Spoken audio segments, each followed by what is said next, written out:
I spoke about the budget, which is a big unknown, but if you assume that you go into 2013 and all the transitional payments to the new member states that have entered the EU are implemented, this would represent the relative share of our various policy areas in our total CAP budget.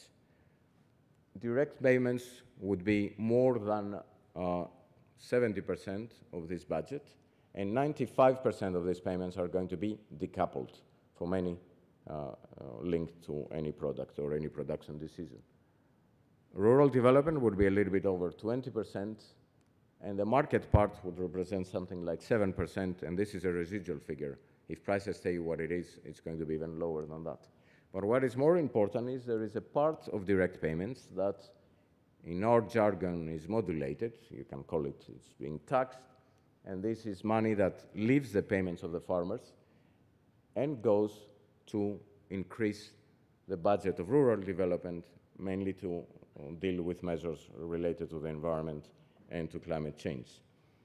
And if you forget the budgetary share of this, you see these three broad policy areas and the issues that relate to them. I'm not going to focus much in the interest of time to that and go immediately to the drivers of the broad CAP reform policy options. Today, the first option that we have on the table right now with the communication we published back in November of last year is to continue the gradual reform process and deal with the most pressing shortcoming of the CAP, which is the significant imbalance in the level of support among member states and among farmers. And this would have significant impacts because it affects asset values, and therefore there are many that consider that we shouldn't go further than this. We tend to consider that we should capture this opportunity of reform and go further and address challenges of the future, mainly driven by the need to adapt to climate change.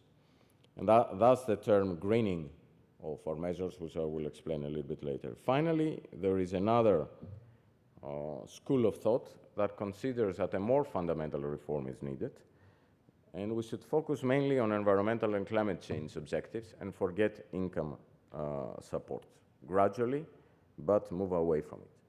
Now, if the forecasts about high prices were mainly driven by demand, and it was only the output prices of agricultural commodities that were to increase, one could see that the need for income support would gradually diminish. As long as there is a strong pressure coming from input prices, then the situation becomes more tricky.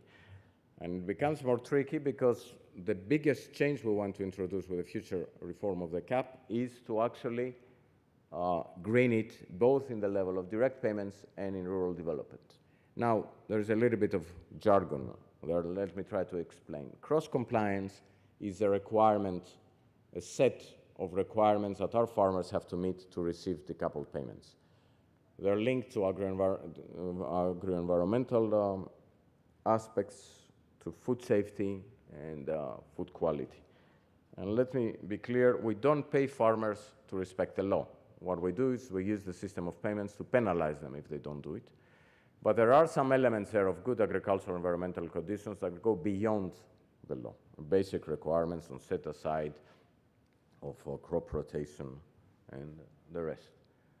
In rural development, we have a very strong component of agro-environmental measures that go above this baseline and, in a voluntary manner and based on multi-annual programs, compensate farmers if they go and take measures that increase the environmental benefit and the public good that they deliver. These are voluntary, and as a result of that, they don't apply to the whole territory. And what we want to do with the reform right now is make sure that every farmer that receives payments, even from the first pillar, does something for the wider public good. That implies that we need to select measures that are simple, that could apply to the whole of the territory, and would not significantly increase the cost to farmers, because otherwise they will have a negative impact on the rural development measures that compensate for the income forgone for these additional measures they have to take. What does this imply? I'll give you two examples. Permanent pasture land that has to be retained in extensive livestock production areas, and crop rotation, which you would say, isn't that what farmers do? Yes, most farmers would do crop rotation, and right now, by facing increased input costs, it would help them continue that, but the most intensive types of our production are moving more and more towards monoculture. And therefore, we consider that unless we make much more conditional a certain share of the payments to them respecting certain practices, we might face more environmental problems in the future. So when it comes to our policy instruments, I will focus on, I just mentioned the greening component on direct payments. The other issue that is extremely important is redistribution among member states and within member states. I'll come to a graph immediately afterwards on that. On market measures, there is little to do in terms of support prices. They are at safety net levels and prices have to collapse actually for us to intervene. And finally, in rural development, the biggest focus is on environment, climate change, and innovation. With this graph, I want to show you the complexity of the next reform. This is, the straight line is the average level of support in the EU if you take the total budget of direct payments and divide it by the eligible hectares. And you see a very wide distribution of support among member states. The dots are the payments per beneficiary, which reflect the different structures.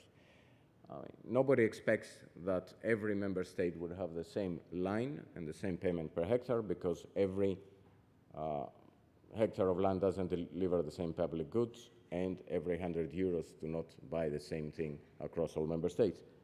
But whatever the reform is going to be, clearly there is going to be much convergence in the future.